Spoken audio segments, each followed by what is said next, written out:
Tripathi. Today we are going to learn the second part of environmental health and sanitation. First video में हमने काफ़ी हद तक इस चैप्टर को कंप्लीट कर लिया था. नेक्स्ट चैप्टर में हम और आगे बढ़ते हैं. इसमें जो ये पोर्शन था कि ऑर्थोटोलिडीन आर्सेनाइन टेस्ट तक हम इसको पढ़ चुके थे. ठीक है. नेक्स्ट में है कॉन्सेप्ट ऑफ वाटर कंजर्वेशन. ठीक है, हम यहाँ से शुरू करते हैं. मैंने इसमें बहुत अच्छे से हिंदी में भी स्लाइड बना ली क्योंकि बहुत आसान सी चीज़ें हैं, लेकिन उसकी इंग्लिश इतनी टफ होती है जिसके कारण हम समझ ही नहीं पाते हैं. स्पेशली हम हिंदी मीडियम के स्टूडेंट, थोड़ा समझने में दिक्कत होती है, इसलिए हमने जानबूझ के इसकी हिंदी कर ली है. आप वहाँ से भी पढ़ सकते हैं, इसलिए मैंने दिखा दिया. यहाँ से आगे पढ़ रहे हैं. ठीक, यहाँ से स्लाइड्स आप निकलवा लें. मैंने आपको ऑलरेडी ग्रुप में डाल दी है. अगर किसी के पास नहीं है तो प्लीज़ आप अपने फ्रेंड्स लोगों से मांग लें. मैंने थ्योरी वाली गाइड भी दे दी है. मेरा ये मानना है, मेरा ये क्लेम भी है कि आप थ्योरी वाली गाइड पहले पीपीटी पढ़ें. कुछ क्वेश्चन बचते हैं थ्योरी वाली गाइड में, प्रिंट आउट निकलवा के उसमें भी टिक लगा लें उस पर्टिकुलर चैप्टर की. इसके बाद एमसीक्यूज़ लगा लें. इसके बाद आपको ज़रूरत नहीं पड़ेगी किसी और बुक को पढ़ने की. आपका पेपर निकल जाएगा. किसी को पीएचडी नहीं करनी है, इतना ही याद कर रख लें तो मैं चैलेंज कर सकता हूँ कि आप निकल जाएंगे. ठीक है, चलिए हम शुरू करते हैं आगे. Rain water can be used for the domestic purpose in the area where there is no alternative source of water such as spring, rivers and lakes. इनका कहने का मतलब रेन वाटर जो है वो घरेलू उपयोग में लिया जा सकता है जहाँ की कोई अल्टरनेटिव वाटर की सोर्स नहीं है. मतलब जहाँ झरने नहीं हैं, जहाँ नदियाँ नहीं हैं, जहाँ तालाब नहीं है या झीलें नहीं हैं, वहाँ पे रेन मतलब बारिश के पानी को हम कलेक्ट करके रख सकते हैं. उसको हम घरेलू उपयोग में लाएंगे. यही हिंदी लिखी आप देख लेना.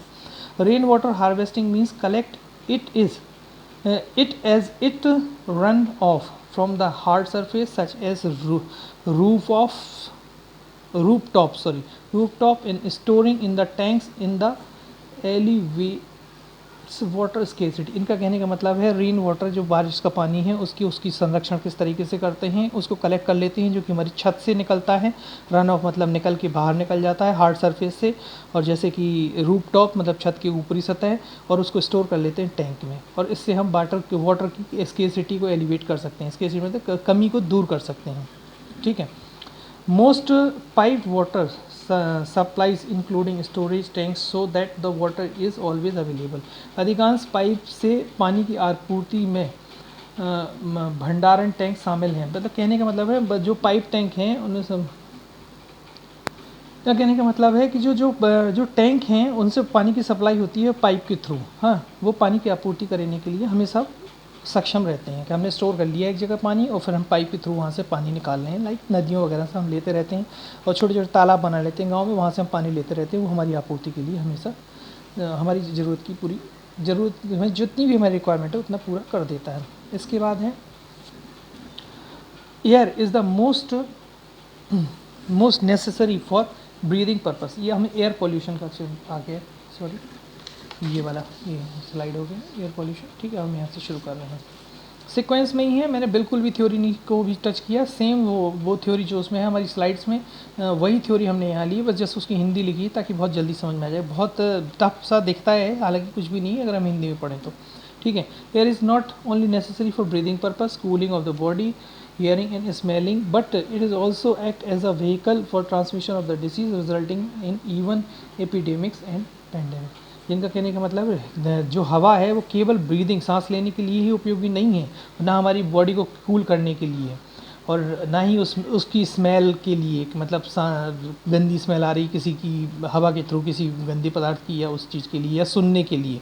ये ऑल्सो उतना व्हीकल है, मतलब वाहक की तरह काम करती है डिसीज़ के ट्रांसमिशन के लिए. हम जानते हैं हवा के थ्रू सारी बीमारियां बहुत सारी कम्युनिकेबल बीमारियां फैल सकती हैं जो कि रिजल्ट करती हैं एपिडेमिक. मतलब हम जानते हैं एपिडेमिक और पेंडेमिक. अभी हम आगे एपिडेमियोलॉजी वाले चैप्टर में इसकी डेफिनेशंस पढ़ेंगे. ठीक है, तब आपको और समझ में आ जाएगा. ठीक, इसकी हिंदी भी लिखी हुई है, आप पढ़ सकते हैं. इसके बाद है pollutant can come from natural sources of pollution. Pollutant मतलब वो जो पदार्थ होते हैं जो कि पॉल्यूशन फैलाते हैं, वो नेचुरल सोर्सेज प्राकृतिक सोर्सेज से भी प्राकृतिक सोर्स ऑफ पॉल्यूशन से भी आ सकते हैं. जैसे कि प्राकृतिक सोर्स पॉल्यूशन के कौन से होते हैं. वॉल्केनोज मतलब ये लिखा हुआ है ज्वालामुखी. ऐश मतलब जो हमारा राख होती है, जलाने के बाद राख उड़ती है. ठीक है. डस्ट धूल, और आर्सेनिक. ठीक है। इन सब चीज़ों को से भी पॉल्यूटेंट आ सकते हैं, ये नेचुरल सोर्स हैं, ठीक है। और मैन मेड पॉल्यूटेंट भी हो सकते हैं। पॉल्यूटेंट मतलब प्रदूषण पैदा करने वाले, जैसे इंडस्ट्रीज से हो सकती है, और डोमेस्टिक मतलब घरेलू हो सकते हैं। ट्रांसपोर्ट होता है, एग्रीकल्चर से भी बहुत सारे पॉल्यूटेंट निकलते हैं। एग्रीकल्चर में तो जला ही देते हैं, सीधे सीधे पराली वगैरह जलाते हैं, उसके कारण भी हो जाता है, ठीक है। इसके बाद आप इसको हिंदी में चाहे पढ़ लें, ठीक है। सोर्स ऑफ एयर पॉल्यूशन, वायु प्रदूषण के स्रोत कौन से होते हैं? Domestic source, burning of the firewoods, घरेलू लकड़ी जलाना, कैरोसिन ऑयल और कोल वगैरह जला देना। इंडस्ट्रियल सोर्स कौन से होते हैं पॉल्यूशन के? Factories in iron, factories of iron की factories, steel, paper, cement, fertilizer, thermal powder plants, petroleum and refineries, इनके सबकी फैक्ट्रीज से भी पॉल्यूशन के सोर्स निकलते हैं, ठीक है।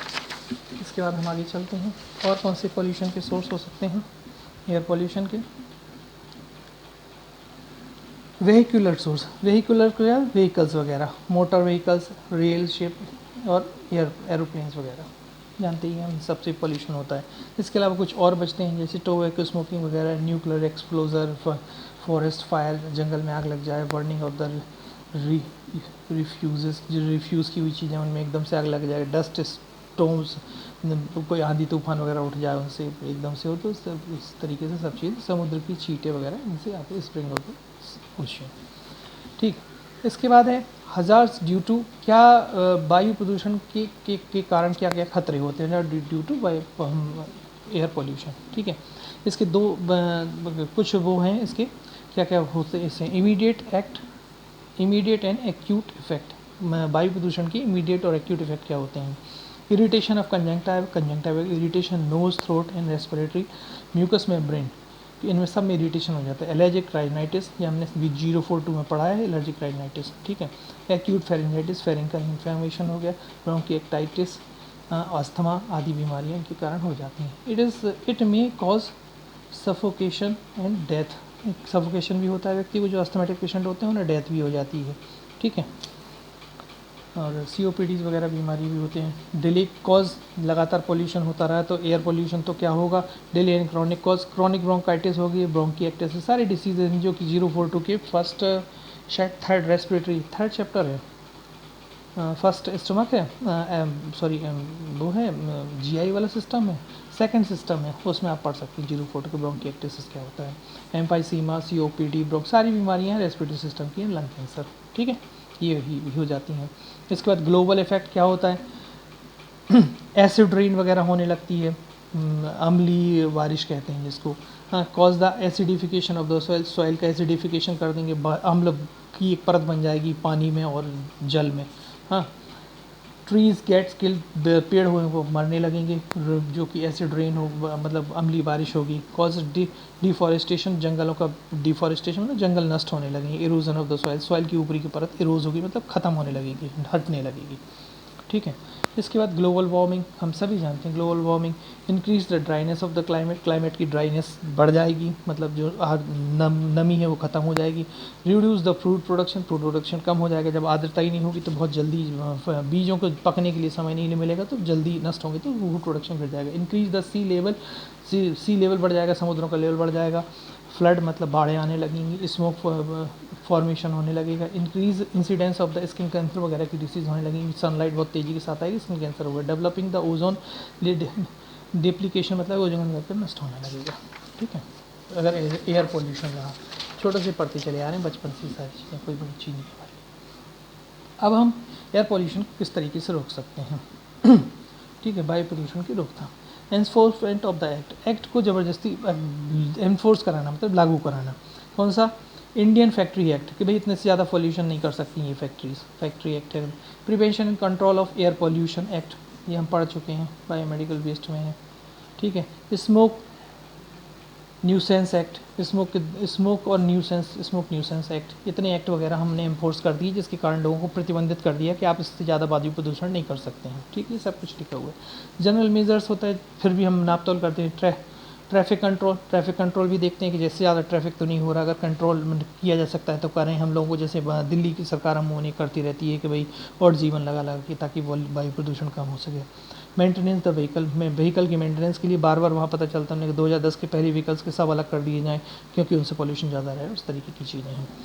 फिर इसके बाद है creates green belt. Green belt जी कानपुर में बहुत होता है, वहाँ पे इंडस्ट्रीज़ बहुत ज़्यादा हैं। तो ग्रीन बेल्ट मतलब कहने का बहुत सारी एरिया खाली छोड़ दिया था सरकार की तरफ से, जो नई कॉलोनीज डेवलप होती हैं कि यहाँ पर पेड़ पौधे लगाएं। Grooming the plants and tree, ये लिखा हुआ है grooming the plants and tree. Health education लोग कहते हैं। पॉपुलेशन स्टेबलाइजेशन की पॉपुलेशन को स्थिरीकरण मतलब ज़्यादा पॉपुलेशन ना बढ़ पाए। ज़्यादा पॉपुलेशन बढ़ेगी CO2 ज़्यादा होगी, पेड़ कटेंगे, रहने के लिए जगह चाहिए, सारी प्रॉब्लम्स तो पॉपुलेशन के कारण ही उत्पन्न होती हैं। इसके बाद है नेक्स्ट पोर्शन इसमें solid waste, human excreta and sewage disposal. इस पर हम पूरी बात करेंगे, ठीक है।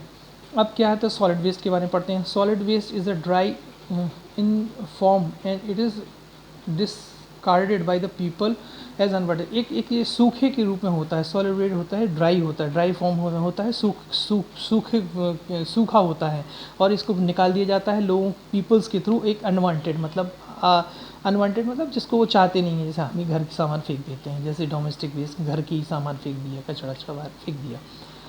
अदर वेराइटीज़ इंक्लूडिंग इंडस्ट्रीज से भी निकलता है। कॉमर्शियल जो मतलब होते हैं, जैसे कि बहुत सारी फैक्ट्रीज़ वगैरह होती हैं, उनसे इंडस्ट्रियल एंड एग्रीकल्चर वेस्ट भी होता है। स्ट्रीट स्वीपिंग, इन सब झाड़ू वाड़ू पहुँच निकलती हैं रोडों पे, ठीक है, वो सारा waste. The solid waste that is produced as a result of food preparation, or they are food stuff leaves after the eating and called the kitchen waste or garbage। वो सॉलिड वेस्ट जो कि food products निकलता है, छिकले वगैरह की बात कर रहे हैं, और फूड स्टफ जैसे छिकले और जो पत्तियाँ निकलती हैं किसी उसमें, वो किचन वेस्ट कहलाता है और गार्बेज कहने लगते हैं उसको, ठीक है। इसके बाद solid waste management. Solid waste का मैनेजमेंट किस तरीके से करना है, इसके बारे में हम बात कर रहे हैं। मैं थोड़ा स्पीड से पढ़ा रहा हूँ, तो हम थोड़ा स्पीड से करके सिलेबस ख़त्म करना है, इसलिए अगर आप किसी को दिक्कत हो रही है तो प्लीज़ आप थोड़ा सा वीडियो की इसकी कोई वो होती है स्पीड स्लो करने का, तो आप उससे स्पीड स्लो भी कर सकते हैं, ठीक है। टाइप क्या है? Type of waste which waste will determine the choice of the possible disposal method. कहने का डिस्पोजल मेथड डिपेंड करता है वेस्ट के टाइप पे, ठीक है। अब वेस्ट के टाइप किस तरीके, कचरे का प्रकार, संभावित निपटान विधियों के चुनाव के अंदर, बड़ा टफ हिंदी लिखी हुई है।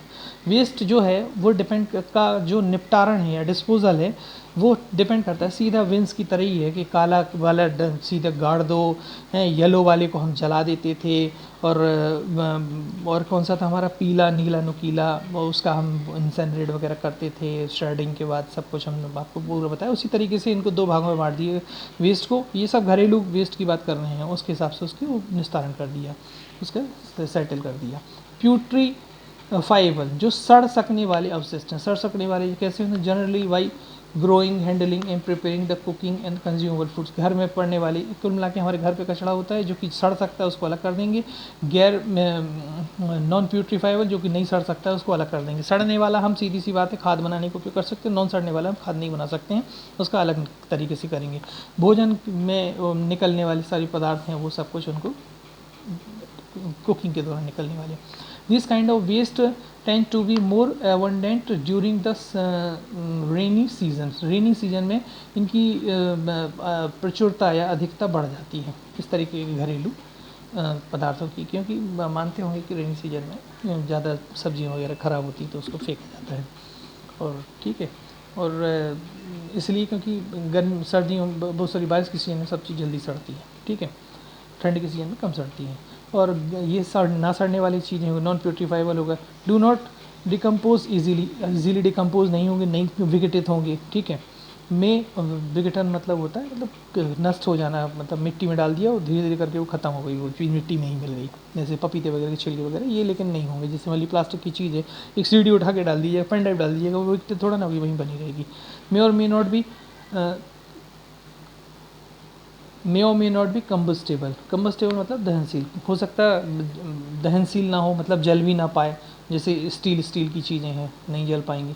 डू नॉट ब्रेक डाउन, टूटेगी भी नहीं, हो सकता है स्टील ही नहीं टूटेगी। Persist in the environment and often the cause of nuisance and aesthetic problem.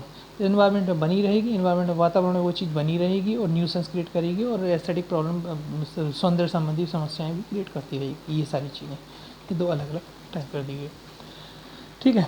इसके बाद है ये है हैजार्डस वेस्ट, खतरनाक वेस्ट किस किस तरीके से हो सकते हैं। कोरोसिव सब्सटेंस होते हैं, इसमें कुछ टाइप दिए गए हैं हैजार्डस वेस्ट की। Corrosive substance cause the damage of the इनके मतलब ये डैमेज करते हैं इनके कांटेक्ट में आने के बाद, लाइक एसिड के कांटेक्ट में आएंगे तो जल जाएगी हमारी स्किन। इग्निटेबल मतलब ज्वलनशील। Material that can be catch fire easily like benzene. ऐसे मटेरियल स्प्रिटी ले लीजिएगा हमारी इजीली ज्वलनशील है तो उनको हो जाते हैं हजार्डस, मतलब ये खतरनाक अवशिष्ट होते हैं। कोरोसिव हो गया संक्षारक मतलब एसिड वगैरह। इग्निटेबल हो गया टॉक्सिक मटेरियल, पॉइजन वगैरह। Poison to human when the inhaled और इनडाइजेस्ट, कोई की इनहेल कर ले मतलब सांस के थ्रू अंदर ले ले, इनडाइजेस्टेड मतलब हम खा लें उसको तो, और come in the contact with the skin of mucus membrane वगैरह के कॉन्टैक्ट में आ जाए तो इसके कारण भी दिक्कत हो जाती है पर्सन को। Reactive substance that can be yield for harmful chemicals if they react with other substance. क्या है रिएक्टिव सब्सटेंस? वो होते हैं वे पदार्थ जो अन्य पदार्थों के साथ प्रतिक्रिया करते हैं, मतलब वो केमिकली उनकी एक दूसरे के साथ रिएक्शन हो जाती है और एक हानिकारक रसायन उत्पन्न हो जाता है उनकी रिएक्शन से, वो भी होते हैं रिएक्टिव होते हैं। ठीक है, दो पदार्थ मिलके एक तीसरा पदार्थ बना दिया, वो तीसरा पदार्थ अपने आप में बहुत खतरनाक है, उसको रिएक्टिव सब्सटेंस कहते हैं। टॉक्सिक मतलब होते हैं सीधे टॉक्सिन से हो गया। ठीक है, इग्निटेबल ज्वलनशील हो गया, कोरोसिव हो गया, संचारक मतलब एसिड वगैरह। ठीक है, इसके बाद है infectious substance that is capable to causing the communicable infection. ऐसे सब्सटेंस से कम्युनिकेबल इन्फेक्शन हो जाए। Infectious substance that is capable to causing the, ऐसे सब्सटेंस जो कि इन्फेक्शियस बीमारियाँ पैदा करने की क्षमता रखते हैं। इसके बाद चैप्टर बड़ा है थोड़ा सा, कोशिश कर रहा हूँ कि जल्दी जल्दी हो जाए। एक स्लाइड और कंप्लीट करने की कोशिश करता हूँ। हम कल देखते हैं इसको, human excreta and disposal management, क्योंकि ये थोड़ा सा बड़ा है। ठीक है, मैंने इसकी आपको ये पूरी थ्योरी डाली दी थी, कृपया इसको पढ़ भी लें और जल्दी समझ में आ जाएगा। कुछ खास चीज़ें नहीं है, सिंपल सी चीज़ें हैं जो हम हमेशा से पढ़ते चले आए हैं। ठीक है, और प्लीज़ अगर किसी को मेरा वीडियो पसंद आए तो इसे लाइक करें, share, subscribe. Thanks a lot.